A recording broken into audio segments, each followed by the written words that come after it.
Welcome to the Pop Cultured Podcast, where we Welcome. I'm a talk piece of about pop architecture. culture. Not anymore. Not anymore, you're not. Brigitte main. It's true. It's true. I'm a Brigitte main after spending like an Hello, hour with hello. her in the PTR.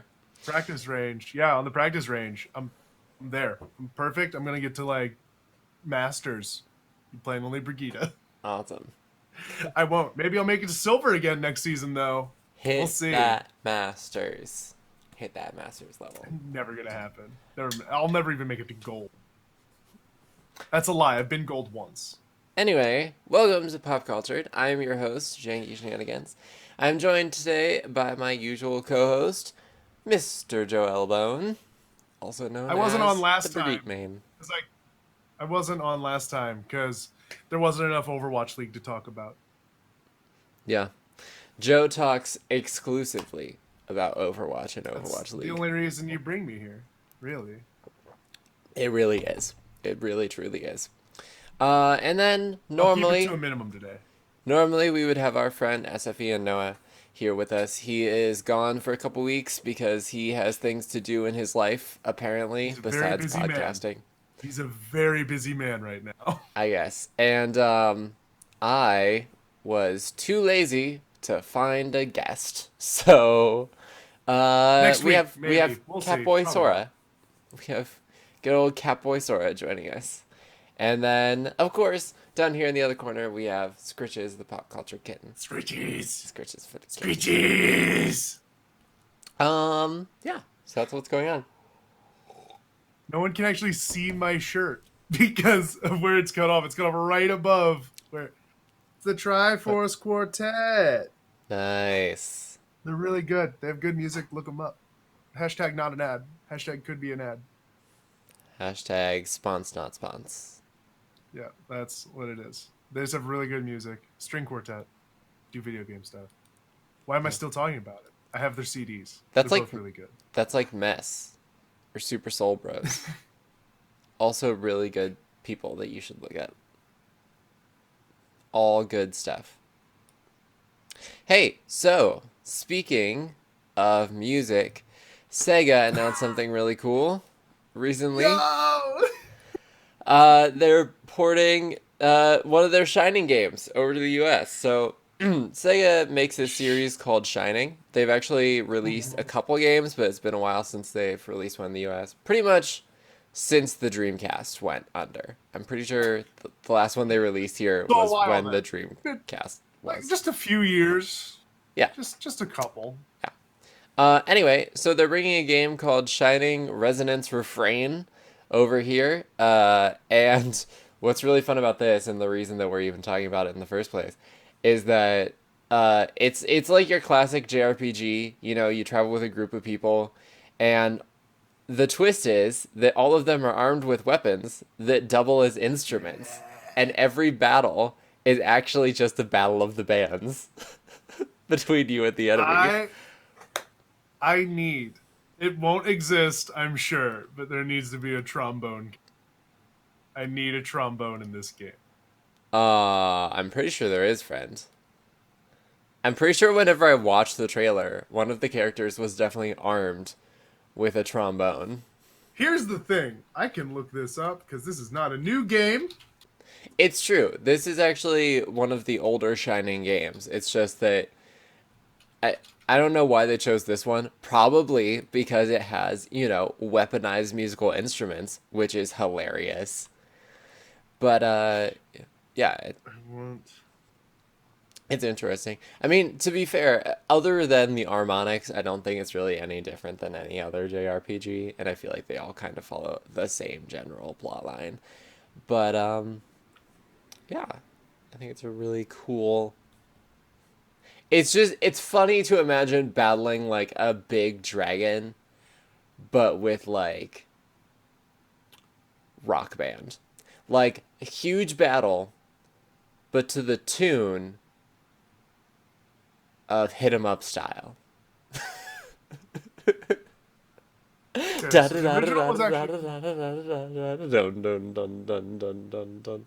the original was actually just Shining Resonance. Refrain is the Okay. new super version. Oh Yes, no, that they're makes not going to sense. tell us. They're not going to tell us who everyone's instruments are, based only on whatever. I'll figure it out. I'll get back to you. But this does remind me of another game I've played before. I never beat it because it was really hard and I'm bad at games. Mm-hmm. But Eternal Sonata. It's also a JRPG, but all the characters are named after musical terms. So and there's a thing about magic in the world. Like magic is a thing, but anyone who has magic's a disease. So when you have magic, you're terminally ill. It will kill you. Oh, that's fun. Yeah, but it's not contagious. But everyone thinks it's contagious, so everyone just avoids the people who have magic. Anyway, the main character is a young girl named Polka who has magic. So immediately heartbreaking. But also, the whole game may or may not be a dream of Chopin. Chopin is also a playable character in the game. It's one of those things, like he's on his deathbed and it's either a dream he's having or he's transported to this world magically and he has magic there because he's dying, obviously. But yeah. Then there's also the characters Allegretto was one of them. I don't remember who the other one was. I think his name was Beat or something boring. You know what that But reminds me everything of? was named after musical terms. What? That actually reminds me of this character I played once. Um, Oh wait, real quick. And Chopin fights with a elector's baton, that's also a rapier. Because of course it is. Perfect. No, that just reminds me of a character I played once called Brighetto. Was the name Brighetto? Yeah. It was in this play Okay. called oh god. 'Tis a pity she's a whore, Oh, okay. Yeah, yeah. which is just as depressing as it sounds.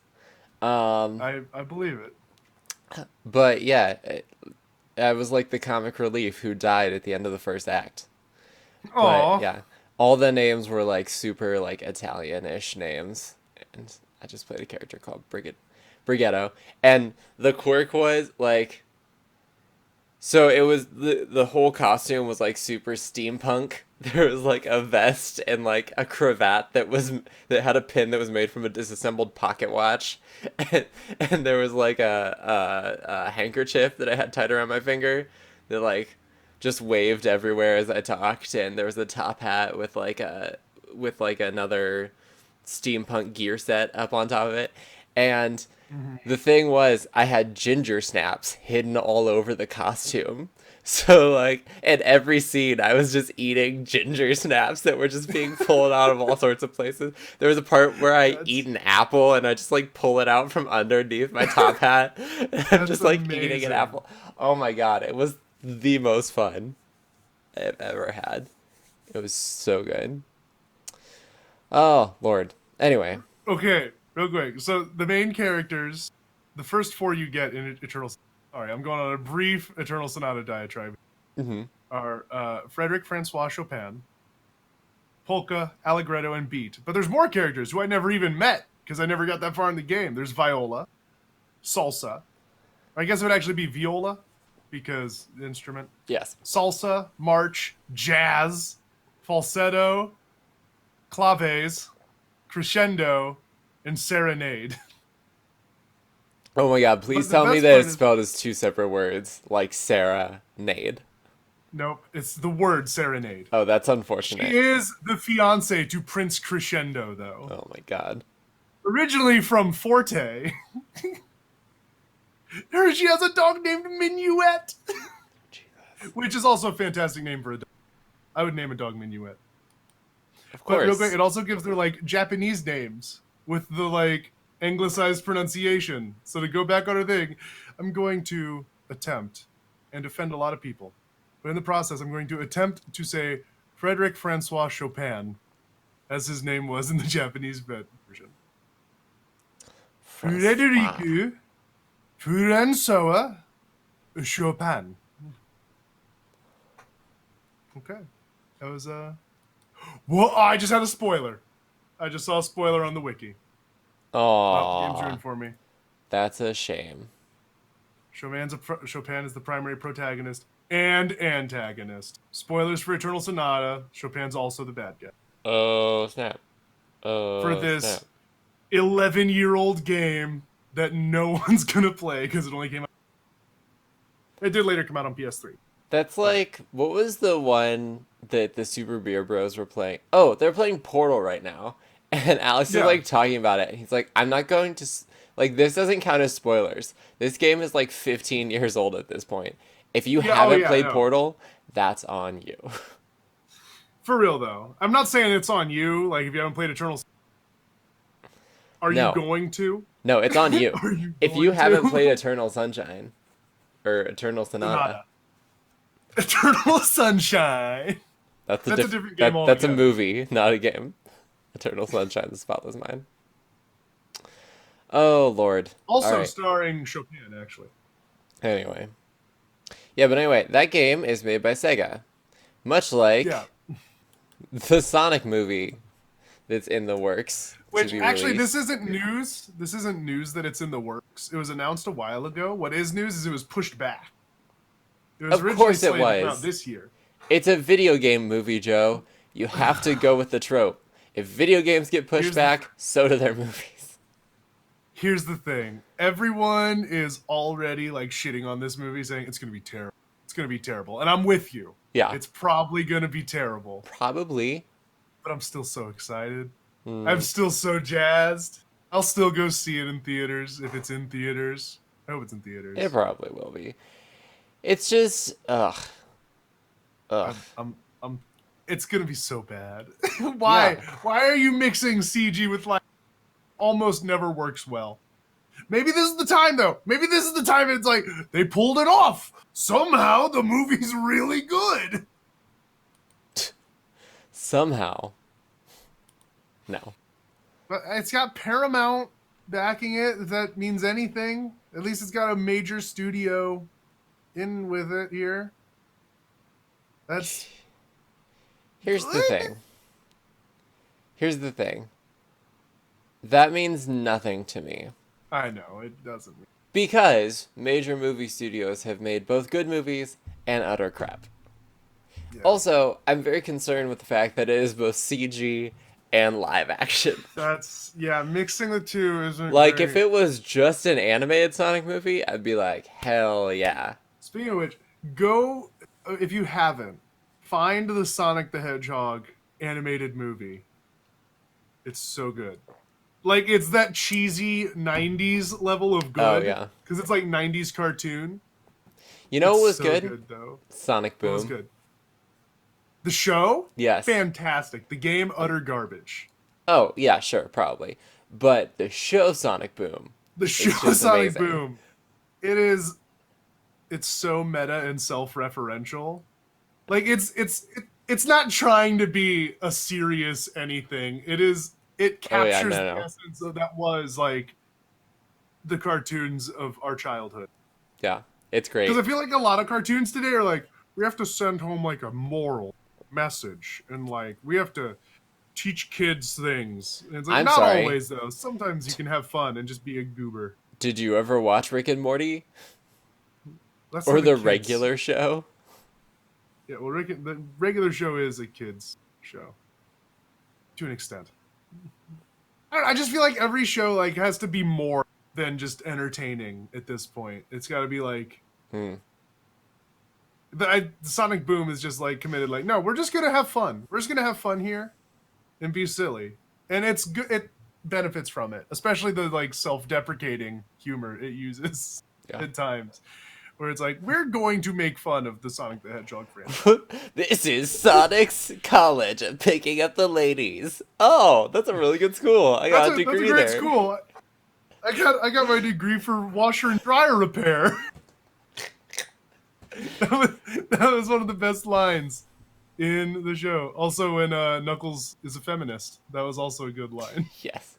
Actually, whenever you point out, Actually, when you call out the glass ceiling, that's just reinforcing the fact that it's an exception to be made and not the norm. What? Just because I'm a meathead doesn't mean I can't be a feminist. It's Why like, do I get to be yes, like you? Upper body workouts.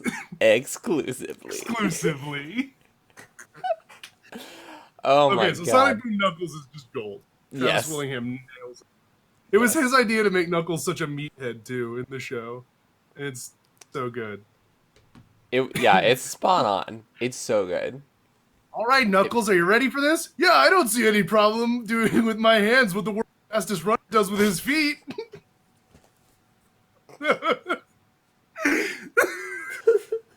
oh my god. Oh my god! After Please. this, just go watch Knuckles clips from Sonic Boom. You won't regret it. Oh my god, yes.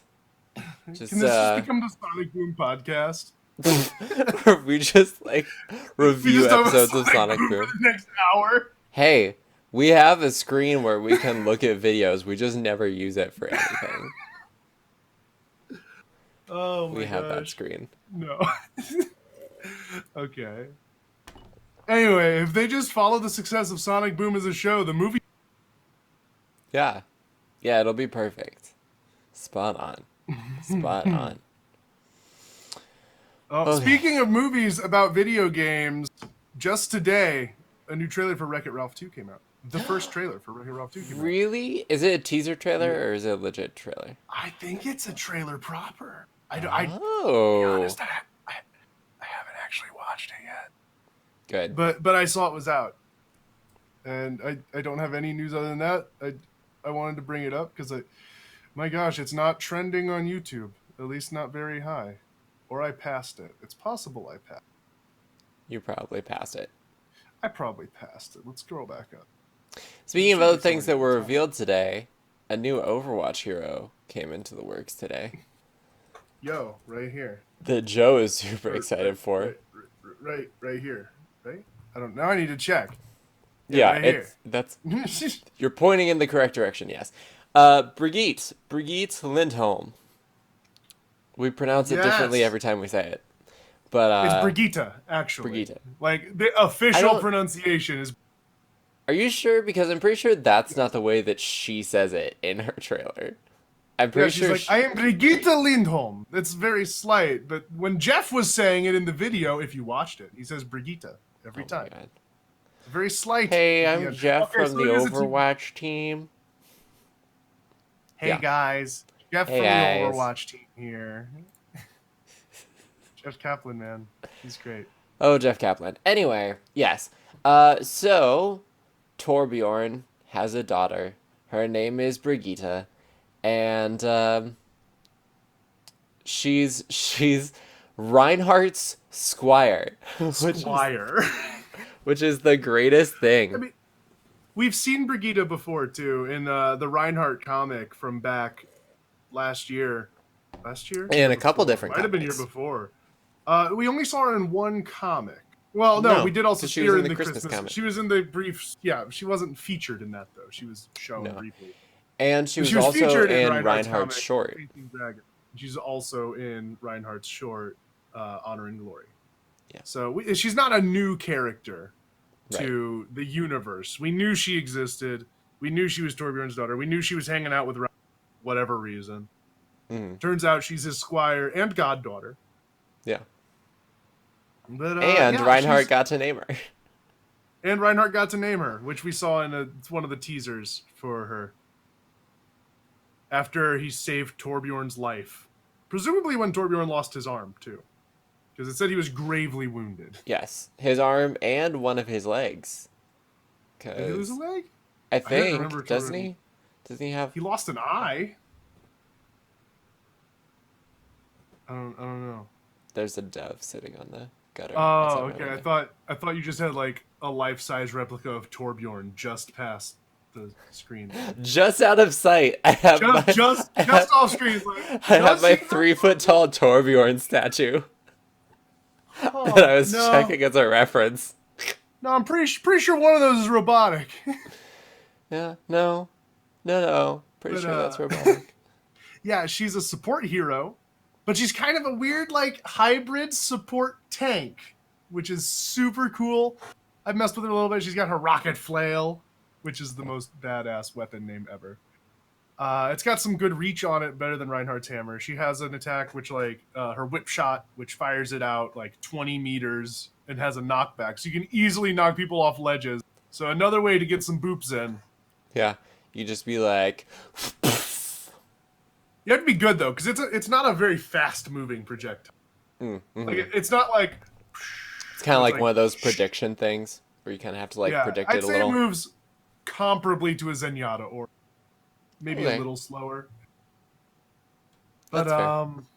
yeah, her whip shot. She has her own shield like Ryan, and it has less health. It has 600 as opposed to his 2,000. What else? What else? Oh, she has a shield bash, which actually has her dash like 8 meters and has a stun if she hits someone with it. She's really fun, and her ultimate lets up a banner and war horns cry out, and everyone around her just armor. And it's really cool, and she gets increased movement speed. She's really fun, and I'm looking forward to it. And she's absolutely have a Crusader from Diablo skin. She's absolutely gonna have a Johanna. I don't know how her name's actually pronounced from Heroes of the Storm, but her name is Jaina Proudmoore. Nope, not Jaina Proudmoore. That's a different character altogether. She's gonna have a Jaina Proudmoore skin, yeah. No, because the Crusader in Diablo like wields a flail and has a big shield, so it really just makes. Gotcha. I feel like they took a lot of design from the Crusader to be like, let's put that into how Brigitte looks. Super fun though. Super fun. Looking forward to actually playing her some more. Yeah. Yep.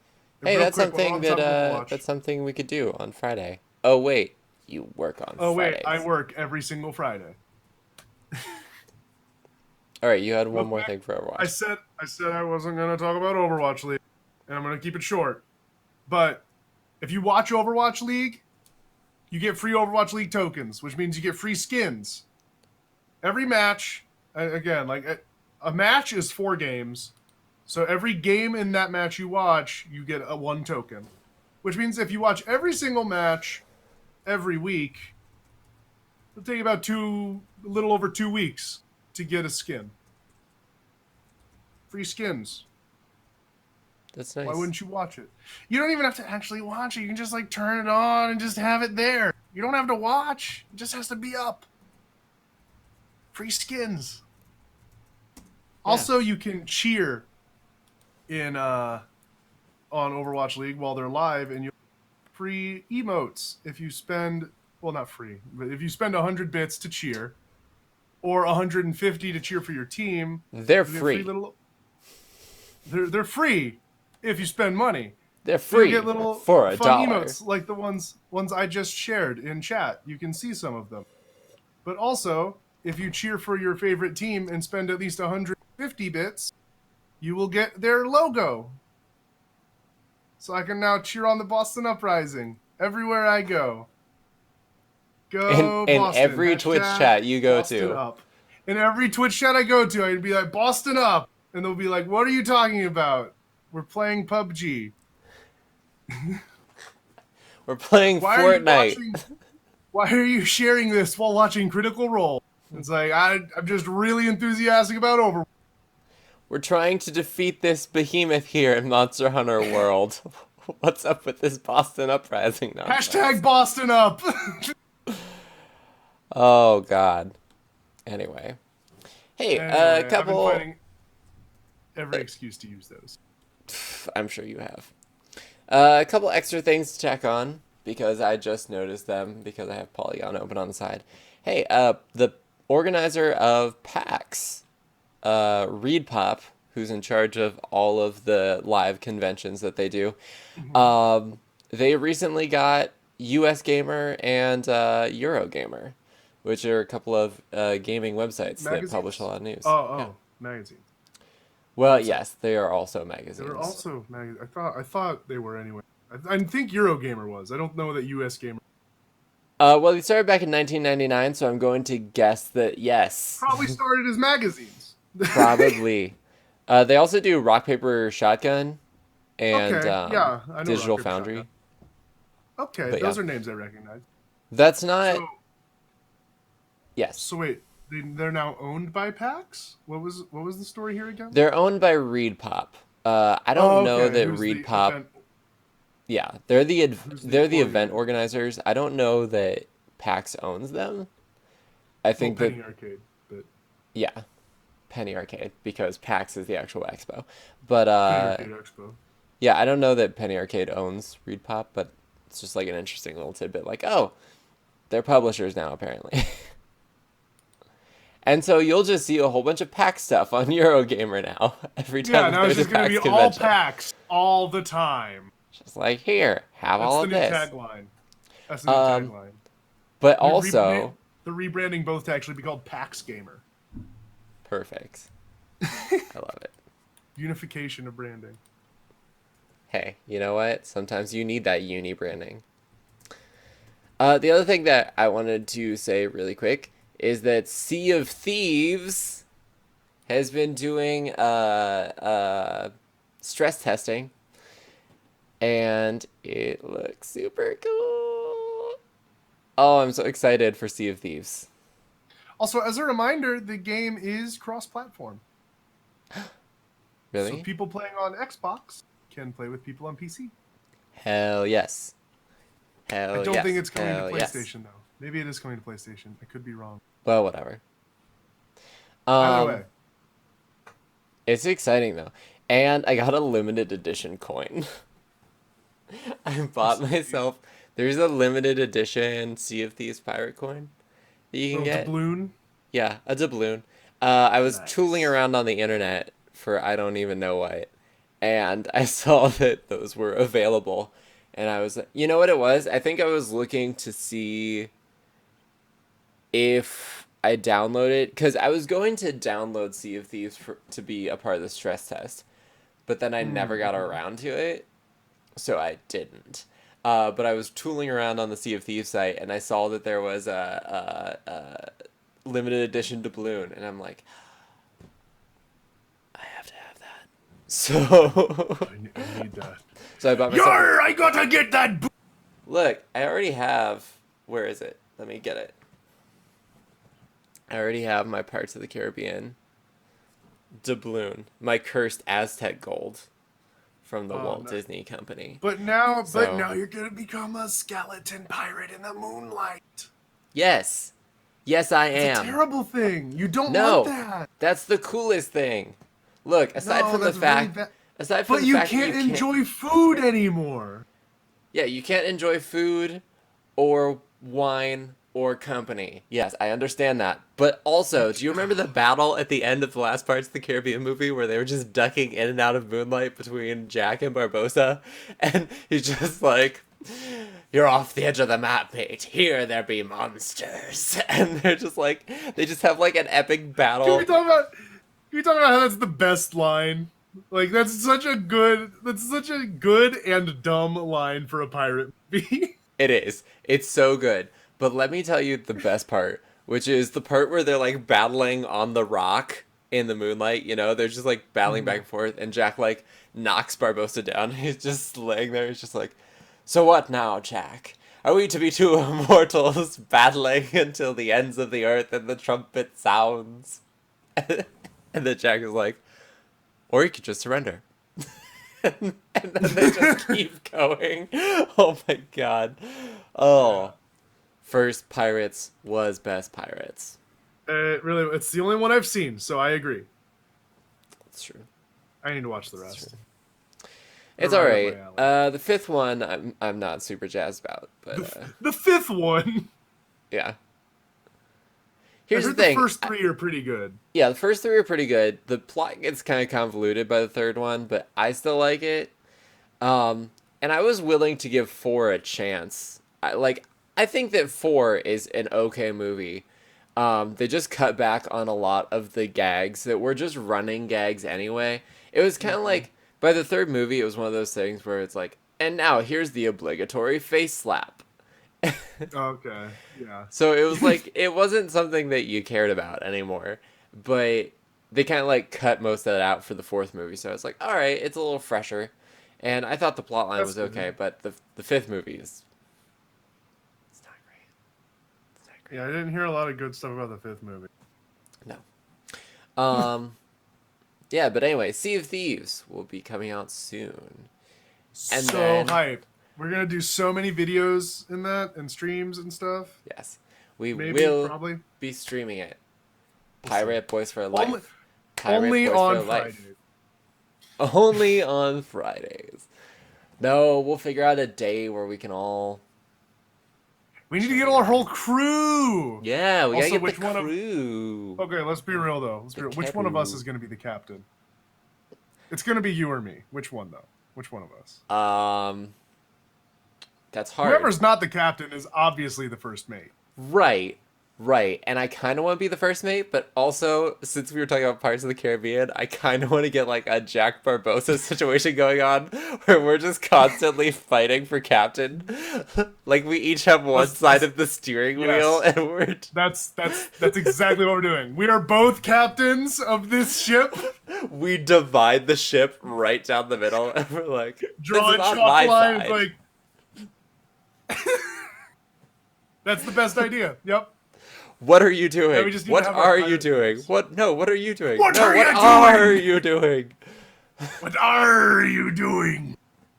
That's a joke that you'll understand when you watch the rest of the Pirates movie. I'm sure I need to. Especially before Sea of Thieves. Especially Yes. before that. At I need least to 2 do and all 3. my pirate. You got to at I need to least watch pirate Dead up Man's before that. Chest and World's End. Arr. All right. That Anyway. is most of our news for the week. Yes, I believe so. So we Oh, got there was some. one more thing. One more just quick link. Hey guys, the ESRB is gonna start and microtransactions. A very large chunk of that cut out. Hey. So in case everyone was wondering what was You just said, tell 'em. the ESRB, who creates all the ratings for games, they decided that they were going to include loot boxes as part of their rating system. So basically, And whenever they microtransactions. yes, so whenever they rate a game and it has stuff like hey, cartoon violence and zombies, The most common rating. yeah, let's Drugs be and honest, alcohol. cartoon violence. That's the one I always love to see on a package. Like, yes! It's gonna be ridiculous. That's like, did you ever play Conker's Bad Fur Day? Not when it was new, but I have played it. Okay, I was gonna That say game is not because for children.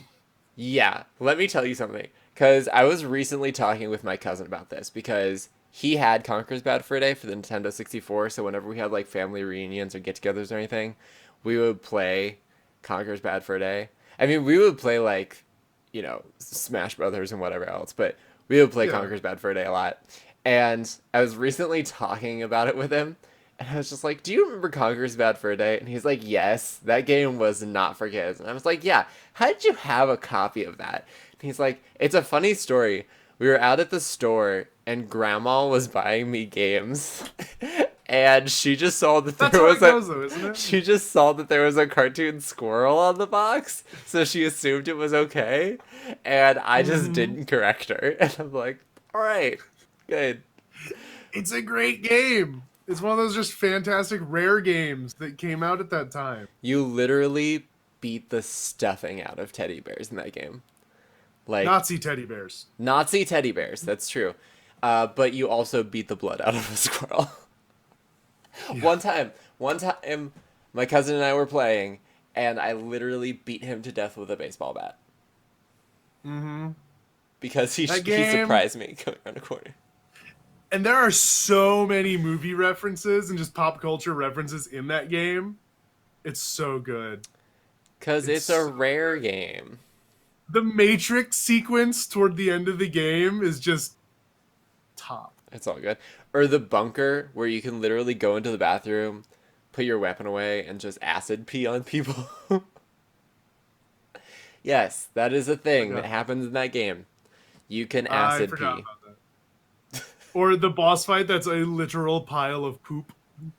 Yes. Or Who when like you go sings back in opera. time to caveman times and there's like the giant flower that's all like, "Hey there, what are you That's not. doing?" That's not even. That's not even back in caveman times. That's in the same area as the poop mountain.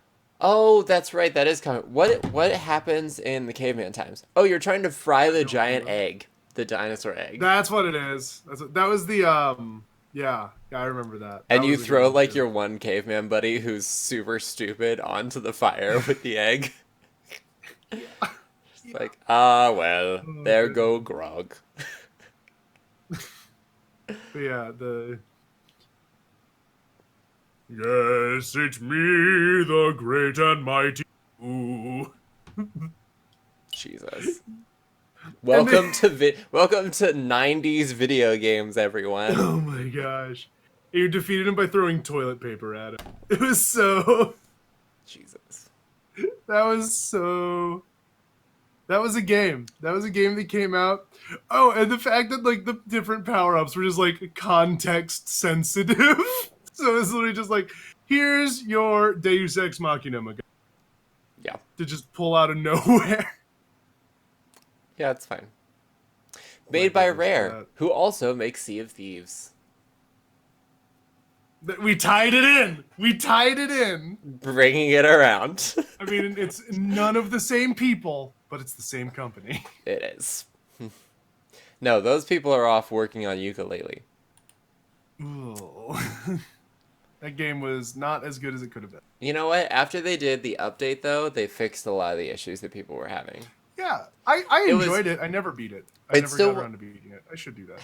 I tried. I tried to get back into it, but the thing is, I didn't remember most of the mechanics, and I was trying the capital B fight, and I'm just like, I have no idea what to do. I never even got to the Capital B fight. I got to the last world, and then I could have fought capital B, but I didn't, and then I didn't play it for a while, and then I got back into it, and I was like, might as well just do the capital B fight, right? So I walk in, and I'm just like, Yeah, I have no I idea what I'm supposed to do. I may have put down ukulele to just play a Hat in Time like all the time. That game was so good. Had time was really good. So good.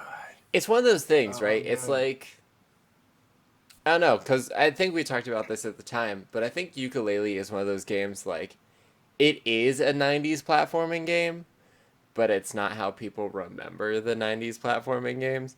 Like it definitely is a 90s game, and I think it has all of the same problems that came with those games that no one Yeah, chooses to remember.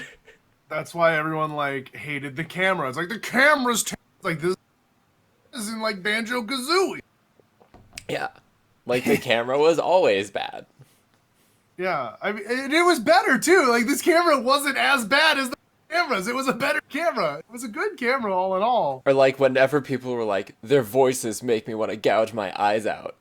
Ow, Like ow, ow, ow, ow, ow, ow. and I was like, that's Yeah. how everyone talked in 90s video Whoa, games. whoa, whoa, Yeah. whoa, whoa, whoa. Yeah. Just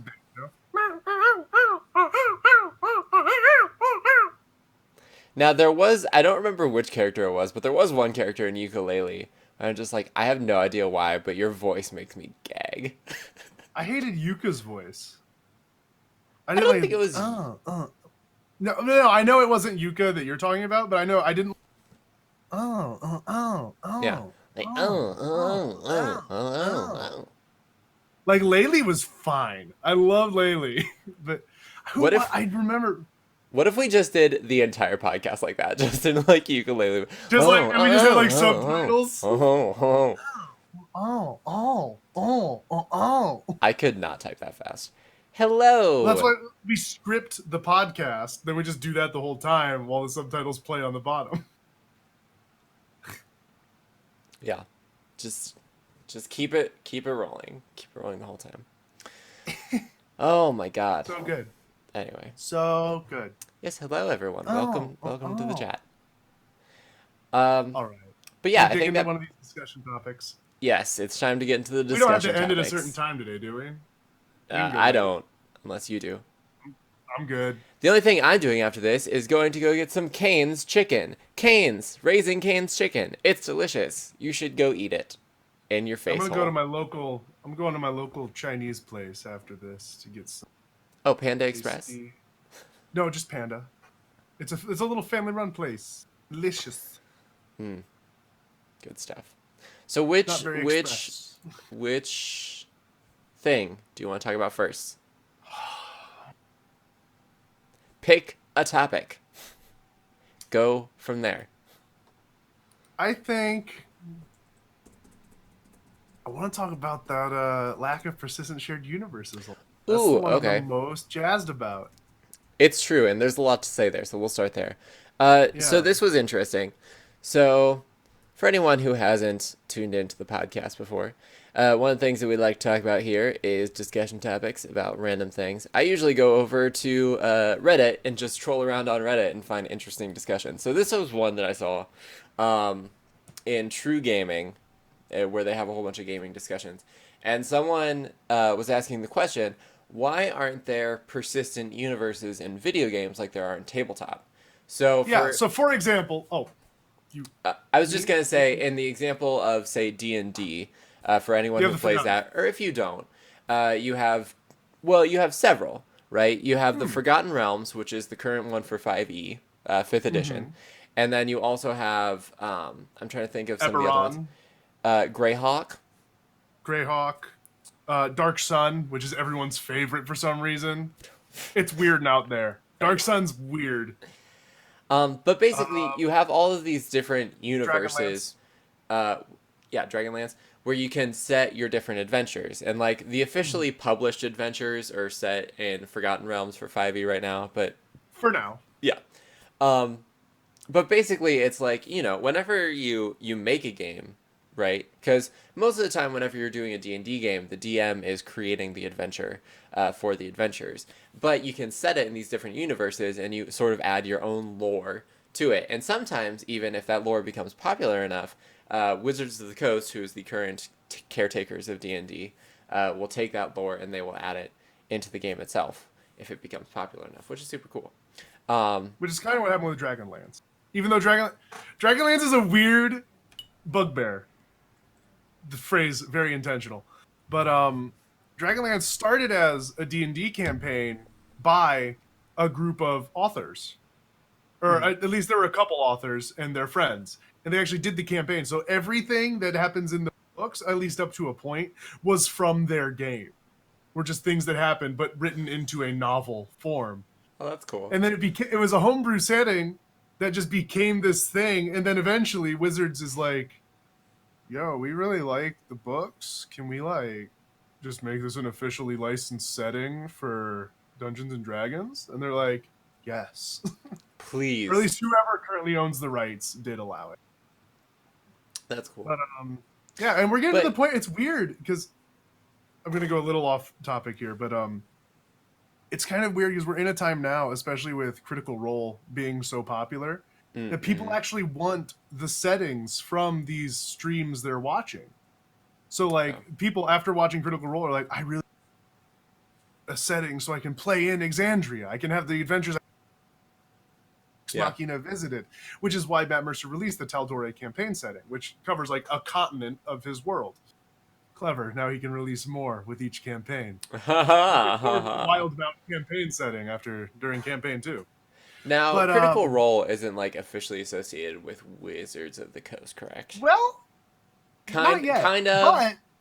But yeah, it is right now. They are in partnership with D&D Beyond. So using D&D Beyond's app or their website and the app, you can actually activate Critical Role content, which will activate content that Matt Mercer has created to be used in your game. So you can access like the Blood Hunter class that he made. I don't know if it has the subclasses from the Tal'Dorei campaign setting because I know one of the characters, one of the players, is playing one of those subclasses. Mm. So I don't know if that's included. But yeah, that sort of thing. Like even Wizards of the Coast is like, yeah, we'd like to start using more of these other settings to an extent, or at least this other stuff. Because let's be real, Critical Role is, I would argue, I'd have no data to back me up on this, but I would say it's probably the biggest D&D stream game, if not the biggest one at all. It's at least the biggest one that isn't set in the Forgotten Realms or isn't officially pushed by Wizards of the Coast. like Right. Dice Camera Action is. That's officially sponsored by Wizards of the Coast. Yeah. And like they even Well, released to a be mobile fair, game. also on Dice Camera Action, they actually do like the set They just run the modules. modules. Yeah. Which is still super cool because they get to show off modules and people might be like, oh man, that's really cool. Now I want to run Tomb of Annihilation. Yeah. I want to run Curse of Strahd now. Now, Run. getting back around to the actual topic at hand, Yeah, the back to the real question topic. is, Sorry. um, why don't you see this same sort of thing in terms of video games? You don't have persistent universes like you do in tabletop RPGs. Yeah, they tend to just iterate sequels. Now, But I was gonna say, but like it's been done, just not often and not very well.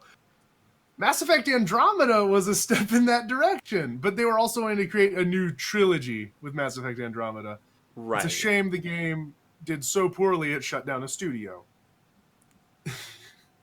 It's sad and probably Oops. killed the Mass Effect franchise, which is really sad because those were really good games. They were so good. Up until the ending of 3, it was so good. Yeah, I don't hear good things about the ending of 3. But It's just not great. They just kind of like everything you've done up to that point comes down to which Instagram filter do you want?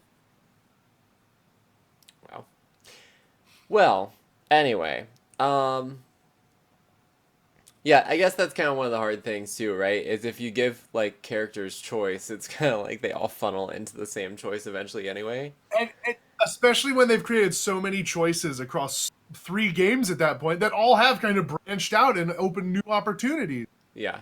Like the smallest example of that was there's a reporter who appears in all 3 games. Every time you see her, you get an option to punch her because she's just terrible. But and of If course, our dear friend Nick punched her at every opportunity. please tell me that if you punch her in the first game, she remembers in the other games. If you punch her in the first game, I don't actually know if you can punch her in the first game. She's in the first game. I think you can punch her in the second game. You might be able to punch her either way. In the third game, if you've punched her in the last 2, she will duck when you try to punch her because she knows what's coming. Of course, then you just punch her with it. You just go again and you still get it. It's That's so amazing. it's she's such a terrible person because she's always like, I'm gonna twist this interview to serve my end because I'm a terrible reporter or a great reporter. She's a sensationalist reporter. Hmm. So it's always like, you're trying to save the universe, but you're a terrible person. What are you gonna do? Ugh! Perfect. she does. No, but I It's so think I good. think one of the issues with persistent universes in video games is that with tabletop, it's not hard to add to a Yeah. universe. Like you have these like set universes that get published and then more people add to that by setting their campaigns in these settings and then they add to the Mhm. lore themselves. And so you kind of expand out and people homebrew and create their own classes and stuff that some of them make it in and then some of them kind of are like on the fringes like that needs to be balanced because that's broken as hell. That's absolutely broken. And it's just it you know, it I feel like it's easy because it's really just are you willing to put in the time to like balance your classes and your characters and create these adventures, which most people are because most people want to tell those stories.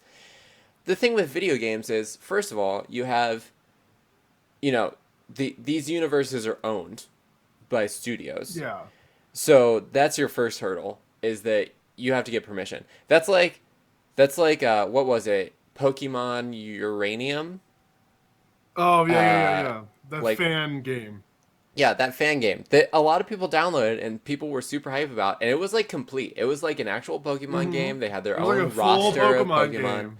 Yeah, it was all like balanced out and everything. Well, I assume that's what I heard was that it was all balanced out. But I don't know. I mean, the thing is, it's like you had this whole universe, and Nintendo shut it down And then it's because like, no, yeah, that's our beloved property. We're not letting you touch that with a 10-foot pole. yeah, we're like no, no, no. So that's the Which is first thing. understandable, but Yeah, yeah, I think like even a better argument is like maybe not even like let anyone make it, but make more games set in a universe so we can enjoy more stories from that universe. right. Where like it's usually like, oh, we're in like Here's an example: Halo.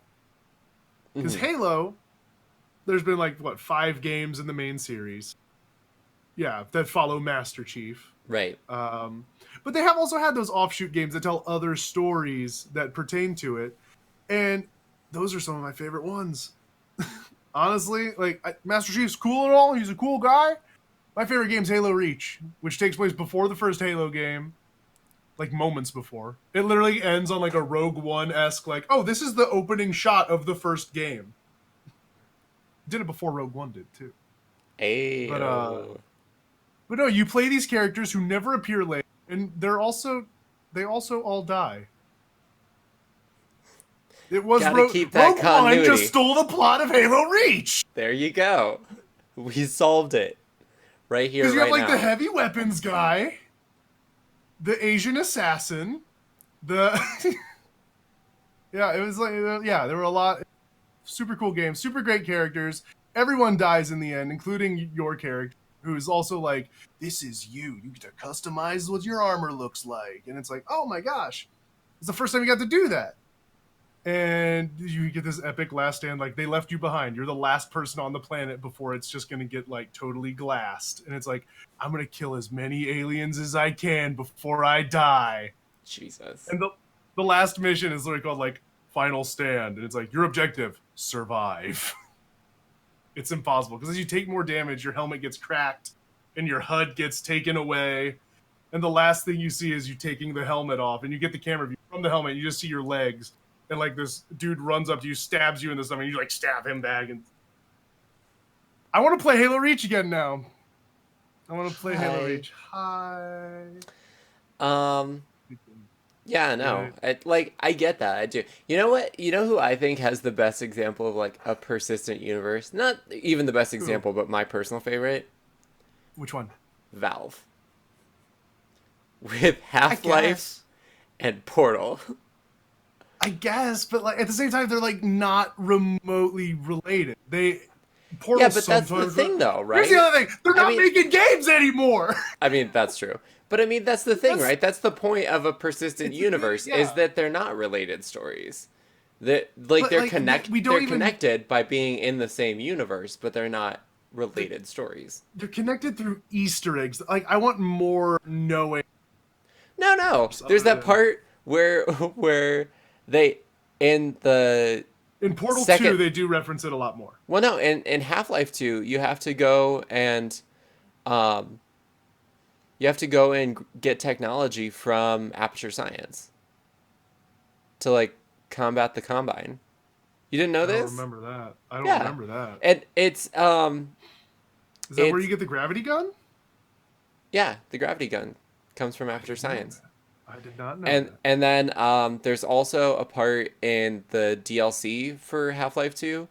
It's like episode 2 where you go to Mm-hmm. investigate this ship that was a research center for Aperture Science that disappeared Okay. off the face of the Okay. earth. Okay. I didn't realize there was as much in it and half.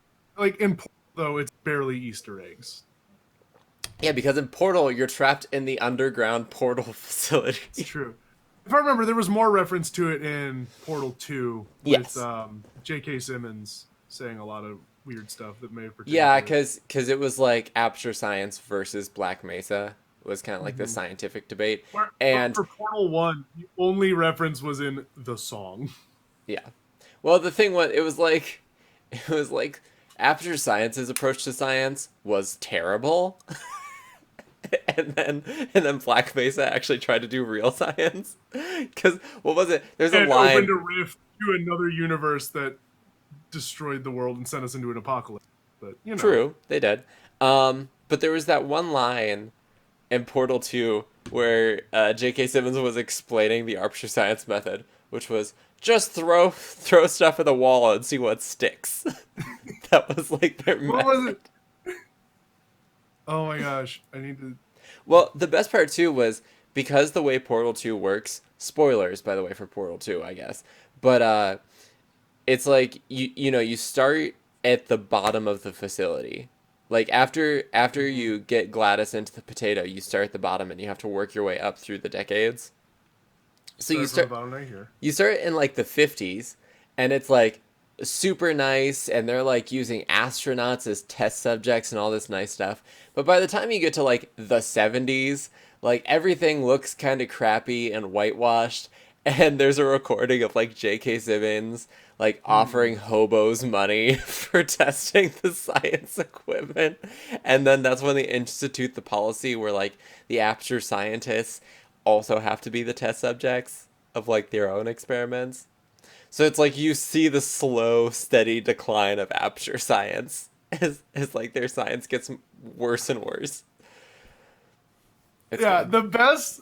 Sorry, slight diatribe, but goes into Cave Johnson, who's J.K. plays. Yeah. His thing was his lemon monologue. You know the lemon monologue? Yes. The best monologue. When life gives you lemons, don't make lemonade. Make life take the lemons back. Get mad. I don't want your lemons. What the hell am I supposed to do with these? Demand to see life's manager. Make life rue the day it thought it could give Cave Johnson lemons. Do you know who I am? I'm the man who's gonna burn your house down with the lemons. I'm gonna get my engineers to invent a combustible lemon that burns your house down. The best part about it was the potato Gladys was just like encouraging the whole thing. It was just like, yes, Yeah, yes, that's right. Burn them with lemons. burn them with lemons. It's so good. It's so good. The Oh my lemon God. monologue. Oh my gosh. And J.K. Simmons' delivery is just impeccable. So spot on. Anyway, yeah. So Yeah, persistent universes are cool. I want to see more of them. I feel like question, could you argue that World of Warcraft is a persistent universe? Technically, but it's also a sequel. Like, in the World of Warcraft is the sequel to Warcraft 3. Is it though? Because I feel like it rehashes a lot of stuff that happened in the Warcraft 3 campaign. It brings them back, but it's not like this is what it literally 'Cause- takes place 4 years after the events of Warcraft 3. Okay, because I was gonna say, well, but because doesn't the whole Lich King thing happen in Warcraft 3? Because I definitely thought that That's when Arthas, I definitely thought that the Arthas campaign was part of Warcraft 3. Like he becomes the was, Lich yeah, King. no, that was- He like that was his rise to power. He became the Lich King and rose to power, and then eventually went back to Northrend, sat on the frozen throne, and then he was frozen there for years until he came out in Wrath of the Lich King. oh, okay. See, I thought like some of World of Warcraft No, was just they rehashing the story. revisit a lot of. Yeah, no, they use a lot of the same villains and characters, obviously, but they don't immediately rehash anything. And if they do, it's through the Caverns of Time, in which it's usually like, go do this historic event, but the infinite dragon flight is interfering and trying to make shit go wrong. Hey, remember how if Thrall never existed, the world would be a better place? But we wouldn't be as prepared for the big problems later. It's true. We're still in the best timeline. It's true. Can't wait for But, them Dark Gods nonsense. Battle Oh, the for old Azeroth. gods, yeah. For Yeah, Battle the for Azeroth. Horde. For the Horde. The best For the Horde scream ever. Yes, just like Banshee Sylvanas' screams. banshee wail. Like, Oh, here's- it gets me every time. Here's the thing. Like, And then just see an old ass Sarfang be back there, take 3 hours to go. Oh my. let me tell you, I So think hype. based on that trailer, I think I figured out why For the Alliance isn't as hype. Like, yeah, I know we've talked about before. Like, this will be a Yeah. conversation that just keeps coming up and coming up. Absolutely. And I don't mind at all. You're right, there's the internal rhyme scheme there. But I think it has more to do with how much more visceral it is to shout for the Horde than for, because for the Yeah, oh, Alliance, he just like lifts his sword and I'm like, yeah, you're being hype and like knightly and whatever. But like He raised so- his sword, and that's after he just like resurrected 100 people.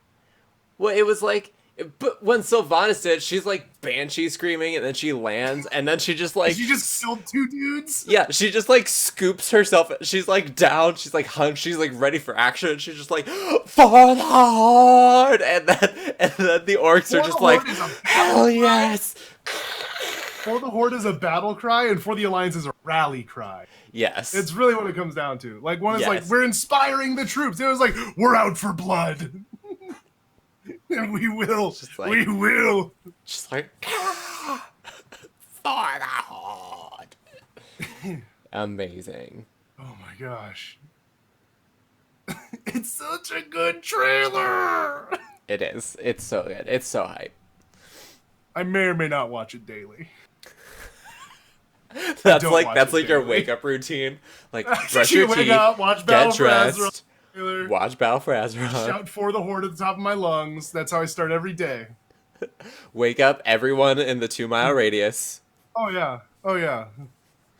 Do my best orc impression, just For the Horde. Yeah. That's how you gotta. That's how you gotta do it. Anyway. Sorry for everyone's eardrums. We just burst over and over and over again. Not that sorry. If you're new here, I'm sorry. If you're not, you knew what you were watching. You saw my face and you knew there'd be yelling. You're used to it by now. It's true. I am sorry to everyone who this is their first podcast. But trying to think. get used to it. I'm trying to think if there's anything else I want to add. Really, I think it's just one of those things. Because the other barrier too is I don't know. Because I'm just still thinking about it from the perspective of like with tabletop, it's like anyone can add, whereas with video games you have to get. Like, I'm You have kind to of get thinking of permission it of the more as original like creator. shareware than like the Yeah. same company making it a whole universe of games. Because I mean, I feel like that's part of what makes it a persistent universe too. Is like you don't have just one set of people working on it. You have other people bringing in other perspectives, Yes. which So add it's not on the to same that lore game and every stuff. time. Right. Which is something Halo runs into. Is that it's like, okay, it's always a first shooter. You know how it's going to floaty, Yeah. that sort of thing. And I But think it's except for Halo Wars. But that's set so far in the past, no one cares. right. It But I has think nothing to do with what's going on. It's kind of like Star Trek, the Star Trek series, right? Or like Cloverfield, where every series or every installment is different. Connected in some way. Yeah, they're But they're also connected. very different. Right, they just have very different tones. And I just Yes. and I think the other barrier too is even if a company was just like, "Hey, you can add to our universe," you also have to have the programming skill necessary to add to a video game universe. That was one thing that Mass Effect Andromeda actually did kind of do, because it was a game. It wasn't the same like you have to save the galaxy story that Mass Effect 3 was. It was okay, so our galaxy might be screwed. So we're going on.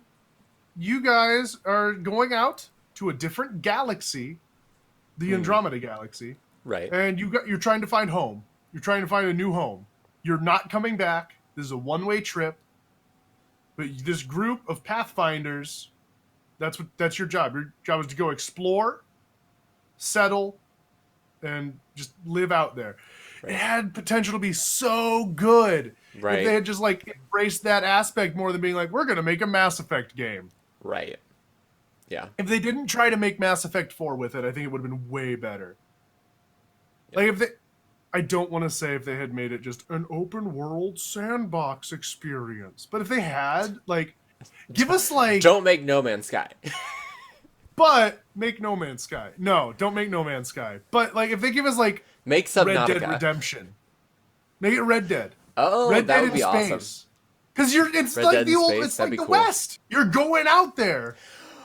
Are you are you proposing that they make a Firefly game? Because that would be so hype. I would be so I don't want a Firefly game. all I want a about game in the that. Firefly universe. Yes. Yes, a game in the Firefly universe where you just like bounce to different planets. Like some of them are Old West, some of them are like Let's do it. Metropolitan. Do it.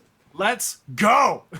Please, Joss Whedon, I know that you've pretty much given up at this point on revitalizing the series or making any more movies or anything like that. I get you. I understand. You're a decade away from Firefly now. But please, team up with a Just let really someone good else do it. company. Joss Whedon doesn't have anything to do with it. Just give it to someone else who we Yeah. can trust. Just be like, give it to someone you can trust. Have them make just an open world, just like set in the universe of. Do it. Do Please. it.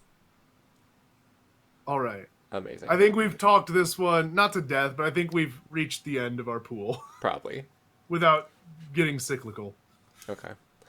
Would you like to talk So about you any of the pick. others? You pick this one. I picked the first one. Ooh, okay. Which Um, one do you want to talk about? okay, so this one was interesting to me just because it kind of relates to a game that I was playing recently, which is Fee. Guidance systems in video games. Um, I don't want to talk about that one. you son of a. Anyway, No, not that one. Any other one. no, it is interesting, and I get that this actually really probably isn't a topic for everyone because probably not everyone finds it interesting. But I think it's Yeah. interesting because it's one of those things where it's like it's a look at how the developer's mind works whenever trying to like build the Mm-hmm. world of a video game, which kind of like ties into what we were just talking about. Um, Yeah.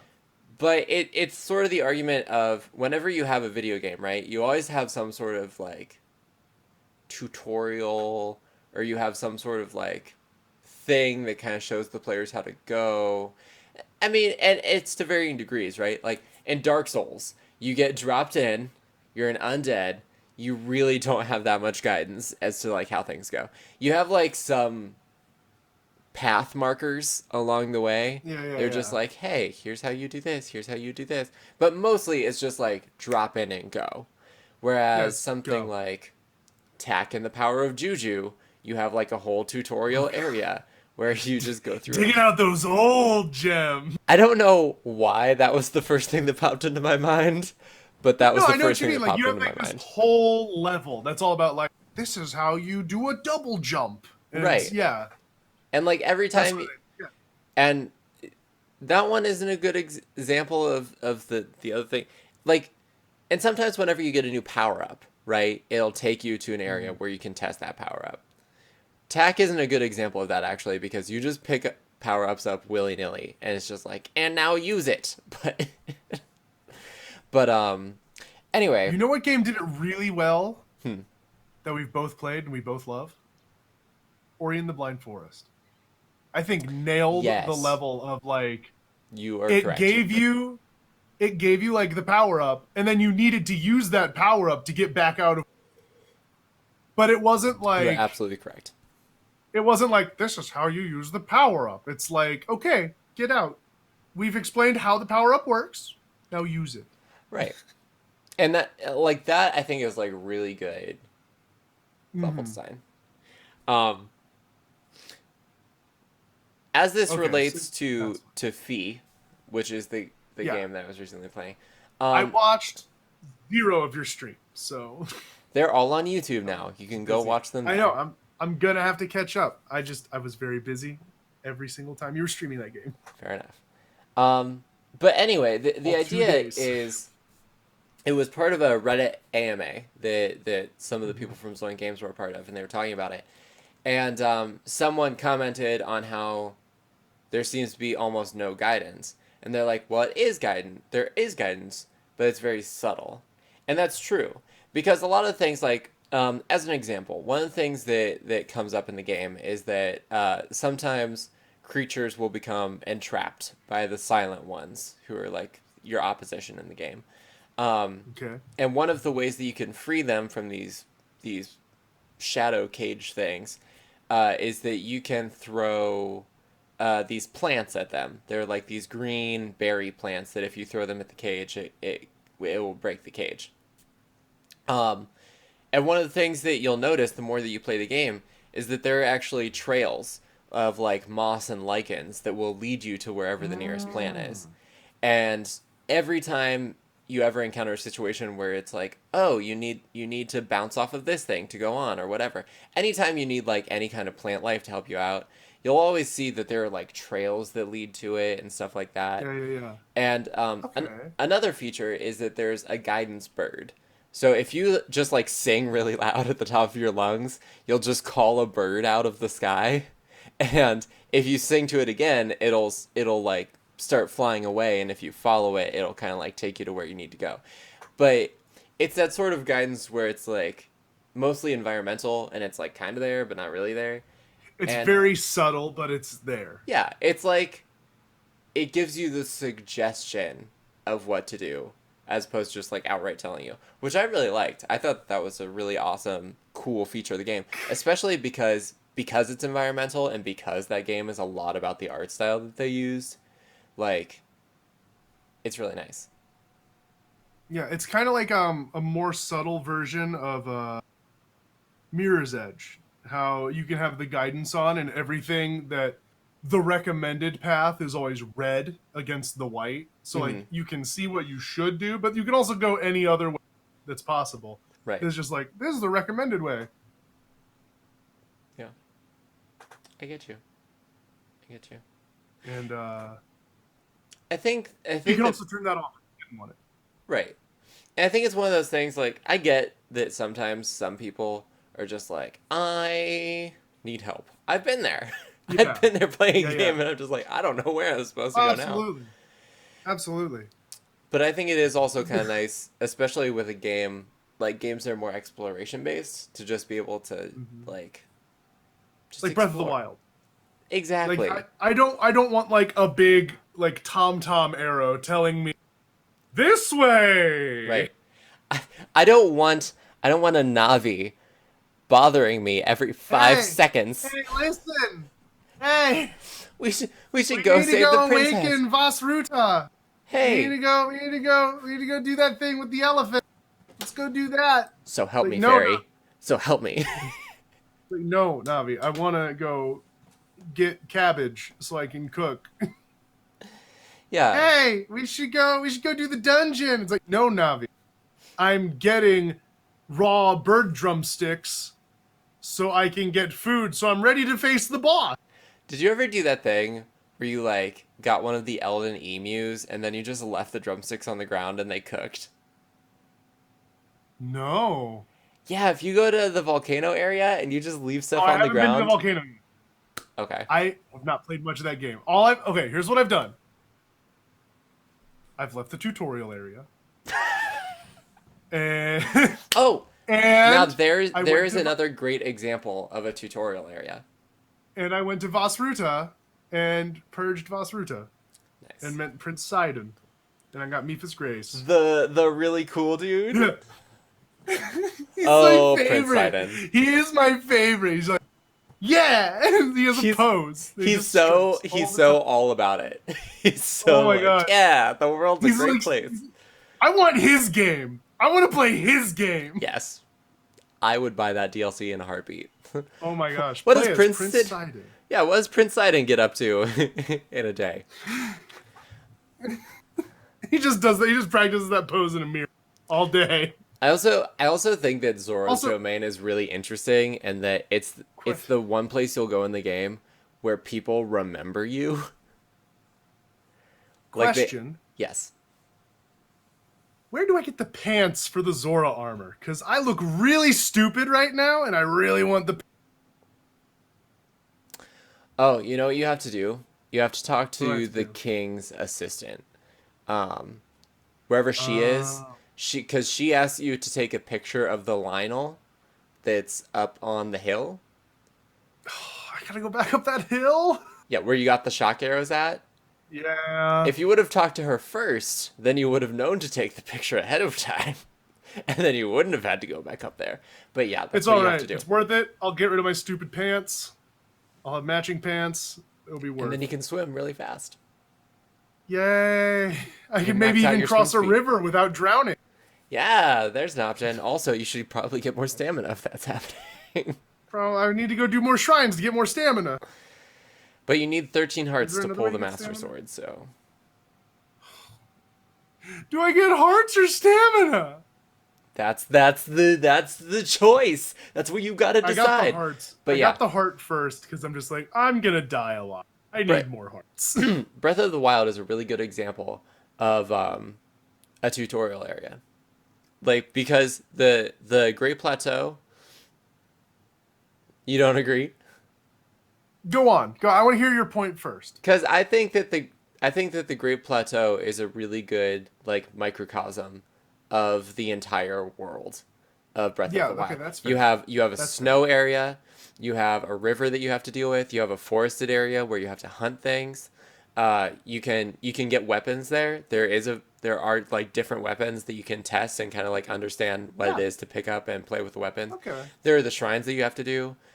I just think that there's a lot of like there are even puzzles to solve in the Great I Plateau. feel like the shrines there though are not indicative of the shrines in the rest of the game.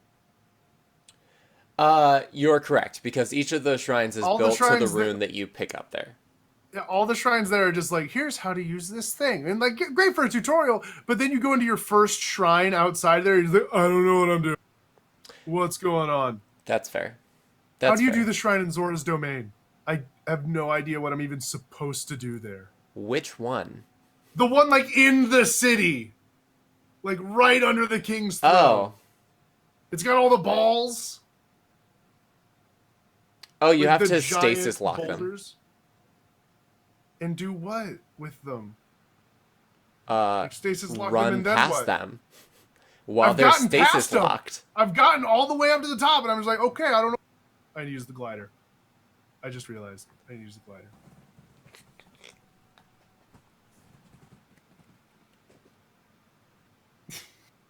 Yeah, I've definitely been in that situation though, I where I've was walked walking into around, a I was like, shrine I and don't know I'm what just to like, do. Big ball. Okay, there's the ball on top of the thing that you just can't get to at all. How do I get that down? How do I knock that ball off the pedestal? I can't climb up to it. you can stasis lock it. Yeah, but how do I move it? Arrows. You stasis lock it and hit it with arrows? That's it? Yeah. You've moved things in stasis lock, right? Yeah, never with a bow and arrow though. Okay. Yeah. You could do it with. Okay. I would probably recommend using bomb arrows because they have actual force behind them, as opposed to like. That means I need to get some bomb arrows. Yeah. Where can I get bomb arrows? In the first town with the Oh, with laboratory in it. Impa? Not in Kakariko Village. Well, you might be able to get bomb arrows in Kakariko Village. What's the town with the? I don't think I actually I thi- found that town. I think it's you had to have. I You don't think I literally did. had to go there to get the runes activated. To get this, I think it's the stasis rune. The little girl with the she was actually like an ancient researcher, but she got turned into a little girl because she had the youth rune. It's not on the Great Plateau, is it? No. How did you not Don't go to know this what place? town- You were literally required to go there. She unlocks the camera. She's the researcher. Are you seriously telling me you didn't go to this place? Where did you go straight from Kakariko Village to Zora Domain? I went to Kakariko Village after. Oh my Jesus. I got the Zora Domain. Well, I was just like, oh, there's a tower over there. I'm gonna go climb that tower. I went over, climbed it, and while I was at the tower, it's like, hey, so Prince Sidon's somewhere around here, and he wants to find a hilly. I found you, and so then I found Prince Sidon, and it's like, yeah, come to Zora's Domain. I'm like, oh, I guess I'm going to Zora's Domain. So I went to Zora's Domain, got Boss Ruta taken care of, and I'm like, I should probably go to Kakariko Village now. Look. And I think I somehow just totally circumvented that town. I know that you can play that game in whatever order you feel like. Fair enough.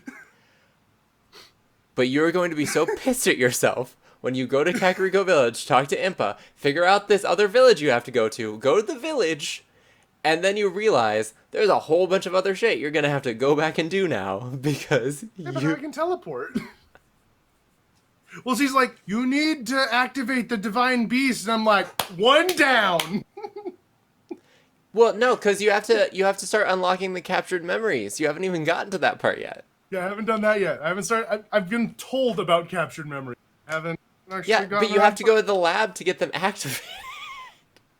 I haven't been to the lab. Like, I know my next stop. so whenever you open, just to be clear, whenever you open your Sheikah Slate, there is still like 3 pages worth of stuff that's just like, hey, this is corrupted data. You can't access it right now. Let's find out. I'm booting it up right now. Wait, I need to probably put the game in. Oh my Jesus. Let's. What was our topic again? Guidance. We were talking about systems, guidance. and how apparently I need them. And how apparently in Zelda you need them. I will say there's one interesting thing about well, I mean, I'm there's just saying there, it's amazing that I could do this. that's true. I mean, they definitely made it open enough that you were able to do what you did. That I So, was able to just like go totally off. um, Oh, I'll go help Boss Ruda. I don't know why I'm here. you know, the one complaint I have heard though from people who have played Breath of the Wild is that it's almost open in a way where the dungeons themselves don't feel significant. Like whenever That's you're fair. in the Divine Beast, it's just like they made it so general so that anyone at any stage of the game could get through it that they don't, cuz with classic Zelda dungeons, it's like you go in, you use your abilities, Get the you get the item. major item, and then you have to use that to battle the bosses and make your way back out. Mm-hmm. But with Mm-hmm. Breath of the Wild, because it's so open and because you can have whatever weapons you want and there aren't major items really, and you get like Mm-hmm. all of the major runes right off the bat for the Sheikah Slate, then it's like it's just so open Yeah, that I, it I doesn't. still have like 2 pages of Sheikah Slate that are just like, the data is badly damaged. Oh my god, Joe! I haven't gotten the camera yet. Okay, where's this village? Where is it? On the It's map, it's roughly. it's to the it's like toward the coast. It's like to the east of Kakariko Village. It's How it's east? it's in the On Dueling the other Peaks side of region. Hyrule Field? Okay, so I'm heading that way. More or less. Yeah, it's like if you go there's like a clear path to it. If you go down the path that led to Kakariko Village back toward the Dueling Peaks, there's like another split Okay. in that path. If you just Yeah, I think follow I see it, it.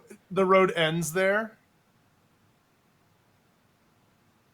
Like yes. I there's don't a know. It road that goes. you know where the horse stables are right underneath the Dueling Peaks?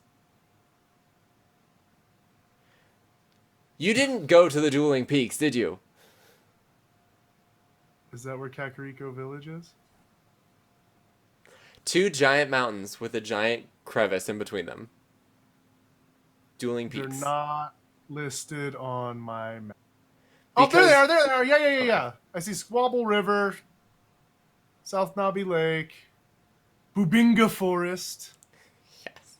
Those are all around. Okay. So Dueling Peaks, there's a horse stables there, and then there's a field filled with horses. Okay, and then Okay. if you go across the field, there's a place where there are a whole bunch of ancient guardians that have just been like deactivated. Okay.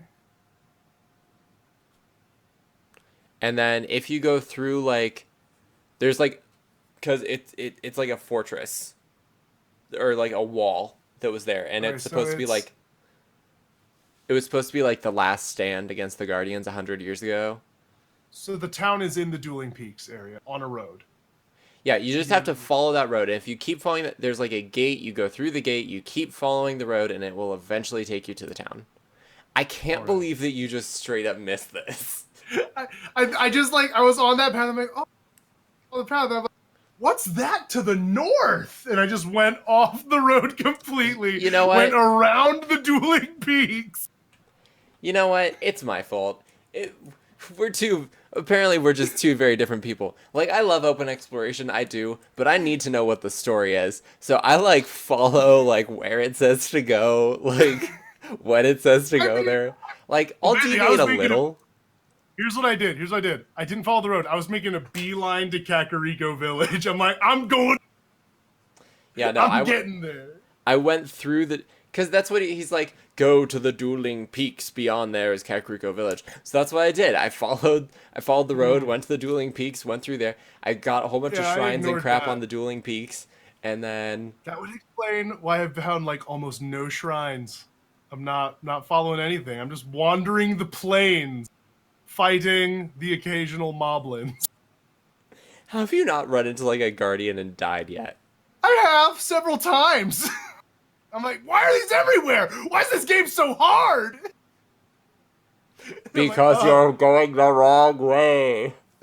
Hey, that's another example of a guidance system, actually. Because there are some areas in the game that even though everything is pretty much beatable, there are definitely areas that have like higher level enemies. They're just hey like, man, hey, maybe you shouldn't go here until you're a little bit stronger, maybe. I have learned how to juke those lasers though. I'm a pro. You know, did you do the Shrine Kakariko Village where it teaches you like the abilities? Mm-hmm. Then you get the like Shika sword or the not the Yes. Shika blade, but That whatever it's called, the 5-layer blade yeah. That that broke is immediately.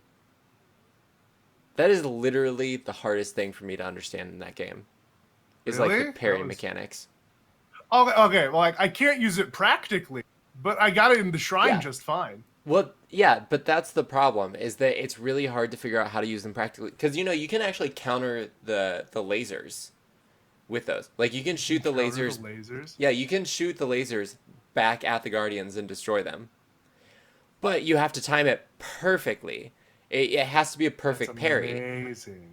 Yeah, but that's one of the things that makes it so hard. Like, you know, in the other Zelda games, usually whenever you had the opportunity to parry something, it like gave you some sort of Slowed down a indication. little bit, or you got like a. Right. Right. Now it's just like, get good, son. Basically. Although, have you done the thing where you've like fallen through the air while shooting an arrow yet? You have to do Vasruta. It's the most badass Oh, thing, bro. yes. Yes, you do. Oh my god, it's so much fun to just Did slow-mo. you, real quick, when you were doing Vasruta, did you ever get two in one jump? Yes. I did. It feels so good because you're just like, and it's like, and it's like, yeah. And You feel I'm just real like, good about your life. Yeah. And Sid, good job, friend. Thanks, Sid. I appreciate you. Anyway, chew jelly. we've Chew gotten jelly. very far afield. Yeah, now I'm just playing Breath of the Wild. Anyway, Anyway. yes, Yeah. guidance systems are good, but I also like when they're not there because I like to just go up and do my own thing Right. sometimes, as we've learned in the And last few minutes. and that's why I think it's interesting with open exploration games. I just think it's better to have less guidance because it Like, is have a about the tutorial, exploration. explain the Yeah. basics, give them the world. Right. And I will say one of the interesting things about Breath of the Wild is that you are not actually required to go into all the regions. You can No, actually you're not. complete the game You can without go going everywhere. straight to Ganon. You can go straight to Ganon and That's win the game if you're good. that's also an option. That's an insane person's option, but that is true. I want to see. I need to see that boss fight. After I beat the game, I need to see the person who went straight there and beat him with like sticks. Here's the other thing too is I would be so sad if I didn't get all the story by going to all the Mm. different places. Cuz like Oh, absolutely. I'm trying to think if there's like maybe one region. I think the Faron region you never have to go to for any reason. But at Oh, it's least just there. yeah, it's just there. But maybe there's like a mountain snow region that you never have to go to for any reason. But all the other Mhm. ones like if you want to get all the captured memories, you have to visit that region at some point to get the captured memory. Yeah. So I was all about that. I got all the regions, I need to get those exploring all the captured stuff. memories. That's I'm in it for the story, but I'm also in it just to go around and be like, oh, cool. I got some cool stuff. Yeah, I need to go back and play it so I can actually like get the rest of the stuff, like all the other shrines and stuff. Is It was there just is there a way to like increase the number of weapons I carry? yes, That'd be good. find the Koroks. Good. Oh, that's how you do it? Cool. I Oh found wait, like hold two on. or I have three a already. question. Which way did you go to Kakariko Village? Did you go there from Zora's domain? I did.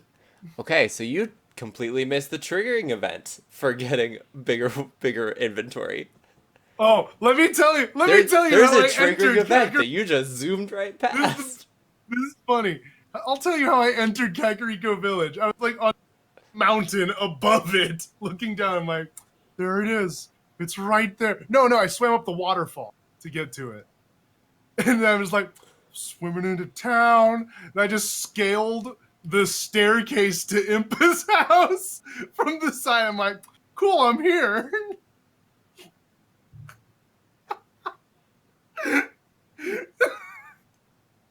I love I love that like this is just like canon to my story of how Link did this stuff. He's just like, I'm just gonna swim up this waterfall. Oh cool, I'm in the town. Don't Perfect. go through a main gate. Don't say hi to anyone. sneak into Impa's house. Be like, oh hey Impa, It's been like 100 years. What's up?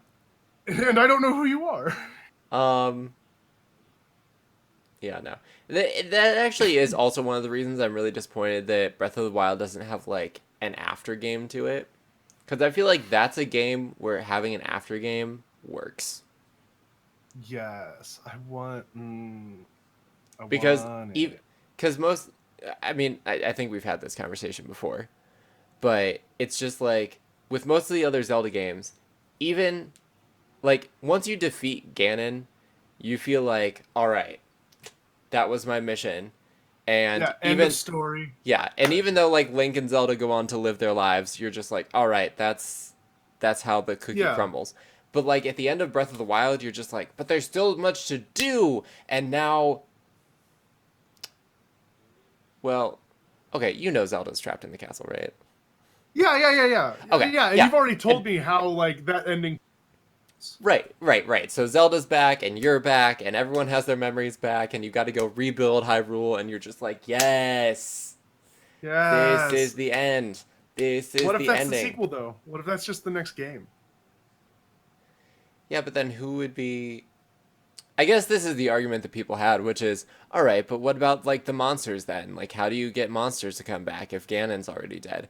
And I'm like, Exactly. Like, but that's the thing though. Like, if you look at it, like if you look at the Bokoblins or the Moblins, right? Like, mhm. the Moblins exist as a species. They are not like created by Ganon. They might be revived by Ganon, but they are not created by Ganon. And so Mhm. you could totally have a situation where, yeah, let's say you clear out a fortress of Bokoblins, then maybe they just come back, like naturally, because they just exist in the world. And honestly, if those Lionels never come back into existence, I would not be sad. I'm fine. I'm fine about Like, that. if you I could did not just fight the kill a Lionel Lionel on the and it would mountain. just stay dead, I would be about Did, that. Same goes when you for got your those lightning giant arrows, sleeping Synoxes, the when giant you got sleeping when you got dudes. when you got the lightning arrows for Zora's Domain, did you fight the Lionel or did you just like sneak Hell around, no. grab the Did arrows, and leave? you? Yeah. No. No, I'm just like I was gonna say, Jesus, think, no. think. Oh You shit! know, Oh shit! Oh shit! Oh shit! there. Think. I have defeated a Lionel. I defeated one, and it was tough, and it required stasis plus. And you have to like get up on the Lionel's back, Get up on the Lionel's and you back. have to attack it from like behind. It's a process. It is like a I believe it. 30-minute process to take down a I Lionel without believe it. dying. And you Yeah, gotta that's have why a I'm just like, lot of health and a lot of stamina to do it.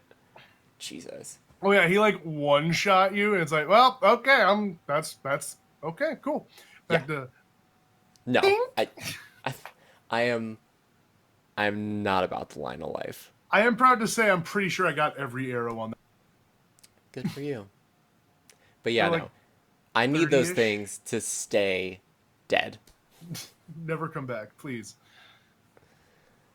Oh goodness, There's that like one was area you go to, there's a shrine and there are literally 3 Lionels. Not close enough that they trigger whenever you're standing at the shrine, but close enough that they are guarding the shrine from all sides. And you're just that. like, It's like why? And they're blue. They're the blue Lionels, so they're the harder ones. yeah, I didn't know that was a thing. Yeah. Red, blue, silver. Haven't encountered a silver Lionel. Know they exist. Never want to. Never would like to never encounter. I can't even like fathom Jesus. I can't with the blue Lionel. Anyway, guidance systems. Yeah. They're Oh good. yeah, surprisingly, Fee has an after game to it, which is What kind interesting. of game is Fee again? It's like an open exploration game. To be honest, I couldn't Okay. really tell you what the plot line is because it's again, it's an environmental storytelling thing. So a lot of it is told through like tablets that you find and you just kind of like get the picture of what's going on. Honestly, I would love to talk to some of the developers from Zoink Games and just be like, "Hey, can you clear some stuff up for me because I still don't understand some of the stuff that's going on in this game." But hey. But yeah, no, there's definitely like an after game where you can go around and because there are collectibles that like give you access to the power ups, and you kind of have to. Hmm. You definitely won't get them all on the first run because some of them you literally do not get until after you complete the game. Oh wow. But it's also one of those That's things where you don't need all the power ups to complete the game, and oh also okay. it's not like it's combat heavy. It's mostly exploration and whenever you have to sneak Puzzles. around. So it's Okay. yeah, it's not a situation where it really matters, but yeah, it's interesting. It's an interesting little game. It was cool. Very different from the other stuff that Zoink Games makes because they mostly do like 2D side-scrolling stuff like Zombie Vikings and the other game they're working on, Flipping Death, which is hilarious, by the way. But Okay. yeah, no, Fee's really cool. So, do we want to do one more discussion topic, or do we want to wrap it? Yes, we can do one more discussion topic. Okay. I really like the first one on the list. I would Ah, all right, love to talk about. all right, I want to know what the story related is, though. okay. Introduce us. Um, so this actually comes from a story. I'm trying to remember it, and I don't have it pulled up, which is my bad. But it's Sorry, I should have like given you more of a heads up. they're working on there was this proposed law, okay, where it's like if you have an abandoned game that has just been like dropped by the wayside, no one's really looking at it or whatever. Um, Like game that came out. yeah, a game that came out. So And Cubert.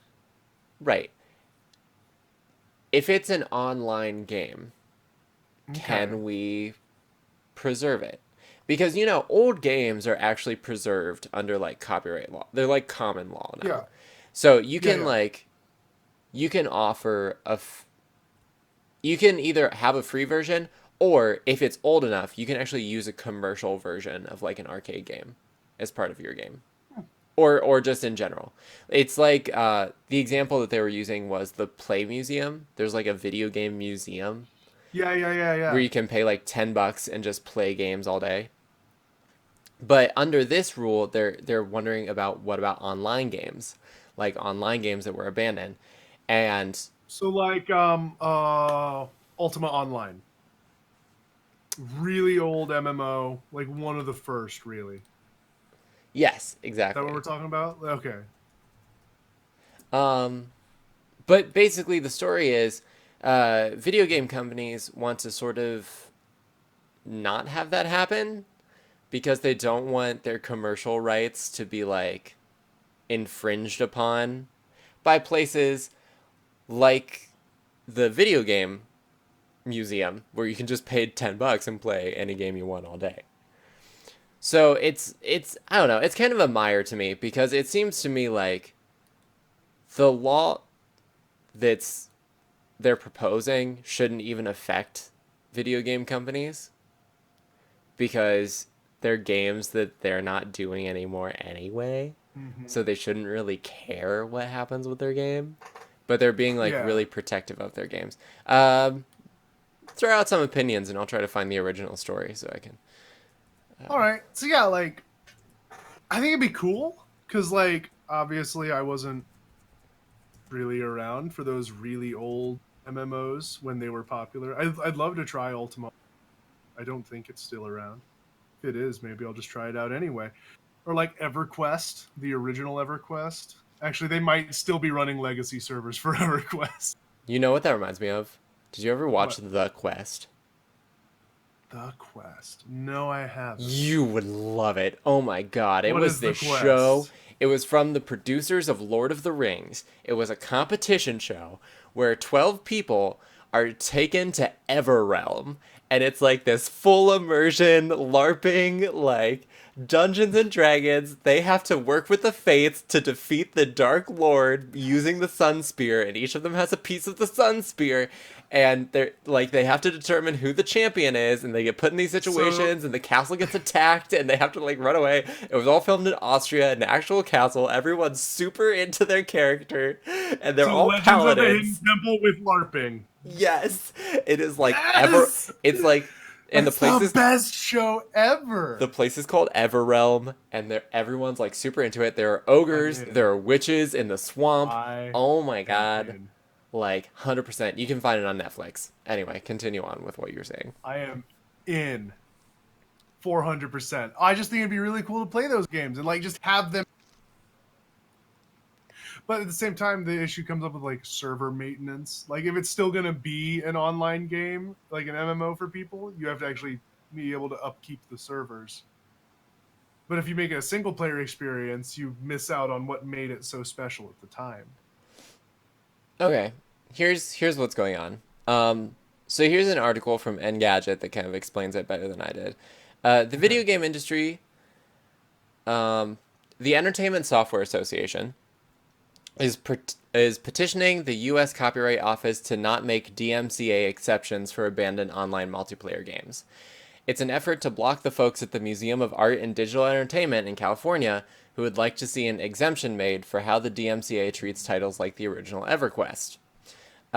The ESA's reasoning for opposing is it thinks that letting third parties operate online servers will result more or less in a library or museum committing copyright breach. Giving access to a proprietary server code could hypothetically lead to preservation societies building their own infrastructure and charging for access. Thus, they'd be a direct competitor to the original developers and publishers, which is something the ESA doesn't want to happen. So that's what's going on. It's like they're arguing that if they give them access to the original codes so that they can preserve the servers, then they could change it and then charge for it. Yeah, I don't. They're thinking like video game companies is what it is. They are Yeah, thinking from a profit standpoint, whereas like a place like the museum is thinking from a preservation standpoint. Like this is important to yeah, video game like history, we want to preserve it, and they're like, "Hey, don't step on our copyright, yo." and like who's playing EverQuest anymore? Like original EverQuest. Do they even are they? I'm Do on the they still spot make reporting. EverQuest? I don't know. On Well, the you know, spot reporting with Joe. it's Is like EverQuest how still online? it's like how Blizzard recently made the legacy servers for World of Well, they're in the Warcraft. process. They're in the Yeah, process of making WoW Classic. but it's that same type of thing, right? I mean, people wanted to make like vanilla WoW servers for years, and there were some. There were some private servers that were like vanilla WoW, and then Blizzard shut those down, and now they're creating these legacy servers, which is something people always wanted, which is why you had the people making the vanilla servers to begin with. But Yeah. it's kind of like, yeah, come on. So yeah, EverQuest still around. You can play it. It's free to play now. And I learned Ultima Online still around. Still has a subscription. Actually, I knew Ultima Online still existed because the people who are in charge of it are the same people who do PUBG in the US. Really? Let me double check that fact, but I'm pretty sure it's the same people who run it. Yeah. So maybe I'll have to try one of those out. Let's see. Hardcore mode. EverQuest had like 14 expansions. Well, how many is what's their face up to? World of Warcraft, we're coming up Yes. on the 8th expansion. So glad you knew what I was talking about. Yeah, I'd assume. Let's see. Who is in charge of Ultima these days? Maybe I'm wrong. Maybe it's just Microsoft. Maybe I was lying. Wow. Apologies. So I found a post uh, on the EverQuest subreddit a year ago. The person submitted this post and deleted they submitted it. So like their name is deleted. How is this game still alive? And how big is its player base? And like they say, they're like, I don't get it. So many modern games and enough people still play this really old MMO to keep it profitable. It just sounds unbelievable. Not that I think it's bad or hate on it or anything. I'm wondering how. The first response, there are no other good MMOs. Oh, snap. Yeah. Nostalgia is the biggest thing. Okay, that- never that mind. I'm people are sorry. saying. Bluehole is in charge of Terra Online. I thought they Yeah, also did Ultima, though. that's not nearly as old as Ultima. My bad. But yeah, no. Maybe I'll try out some classic EverQuest. Yeah, there you go. Yeah, Get them new game, classics. new series. Right now, committing to not doing it. I'm not doing it. I'm not doing EverQuest. All right, I'm only able to do WoW because of the Brigitte, story man. they've added. Brigitte, Hey, Brigitte, Brigitte. main. That's me. Anyway. She's so cool. Yeah, I think we should. I think we should. I mean, although right now I guess these still are, so they are still having servers alive.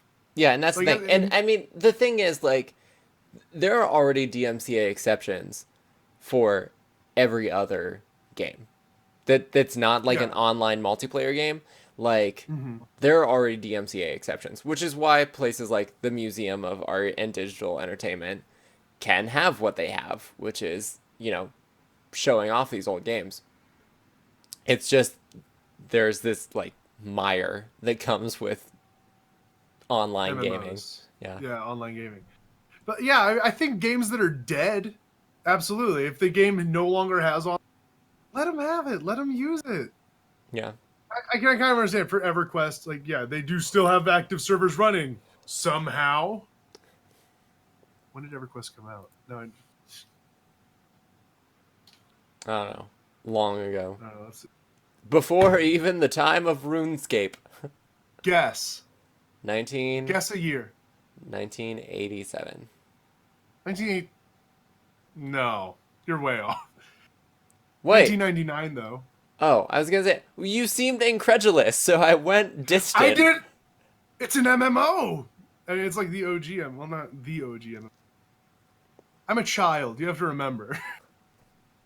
I was 4 when this game came out. Oh, Joe. the I was 6. game is 19 years old. How about that? How about that? Crazy. Okay, but to be fair, World of Warcraft started in 2002. So that's really only 3 years later. 04. Really? 04. Oh. That was okay. 04. You Because would Warcraft know. was in 94. Got It's you. a 10-year anniversary. Got you. Understood. Anyway. I only know because I started playing in 2008. And that's when the second expansion came out. And they release expansions every other year. Got you.